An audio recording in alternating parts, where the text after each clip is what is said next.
Méditation du 23 février. Aidez-moi à croire. Jésus lui dit, si tu peux, tout est possible à celui qui croit. Aussitôt le père de l'enfant s'écria, je crois, viens au secours de mon incrédulité. Marc 9, les versets 23 et 24. Lorsque Dante est arrivé à notre séminaire, la première chose qui a attiré mon attention a été cet tatouage, visible de son cou à ses bras. J'ai assez vite compris que, derrière les apparences trompeuses d'un ancien tatoueur, battait le cœur d'un enfant de Dieu rempli de magnifiques possibilités de service. Après 10 ans de lutte, Dante avait encore du mal à comprendre la gratuité du salut. Bien qu'il ait ressenti l'appel au ministère pastoral depuis qu'il avait commencé à fréquenter l'église, il sentait que sa relation avec Dieu relevait plus de la peur que de l'amour. Et il n'arrivait pas à se débarrasser de ses sentiments de culpabilité hérités de son passé. Il essayait d'apaiser les demandes d'un Dieu exigeant, sévère et impitoyable, car le Dieu qu'il avait connu jusqu'alors ne lui disait pas « Je t'ai aimé d'un amour éternel » Jérémie 31, verset 3. Et il n'arrivait pas à se convaincre que Jésus n'était pas venu pour condamner, mais pour sauver. Jean 3, verset 17. Sombrant dans une crise de la foi, Dante fait la rencontre qui allait changer sa vie. Un jour, assis par terre, son regard est tombé sur une fourmi transportant une miette provenant d'un petit pain qu'il avait partagé avec un collègue le matin même. « Que vois-tu » semblait demander une voix avec insistance. En son fort intérieur, il tentait de répondre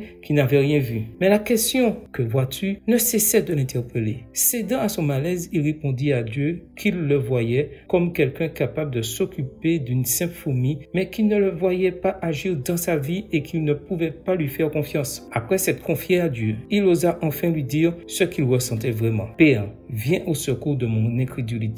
Aide-moi à croire, Seigneur. Viens au secours de ma petite foi. » À partir de ce moment, ce verset est devenu une source d'encouragement qui le poussa avec son épouse Rachel à entreprendre un voyage qui a commencé en Grande Canarie, est passé par Séville et s'est poursuivi à travers l'Allemagne, l'Autriche et la Suisse. Un voyage au cours duquel Dieu ne l'a pas seulement restauré, mais a également béni son mariage et ses relations avec ses enfants, sa famille et ses amis. Lorsque nous reconnaissons notre impuissance face à celui qui est venu, non pour condamner, mais pour sauver, notre vie est transformée et des cendres de notre prière naît la foi. Amen. Bonne journée à vous et que le Seigneur vous bénisse.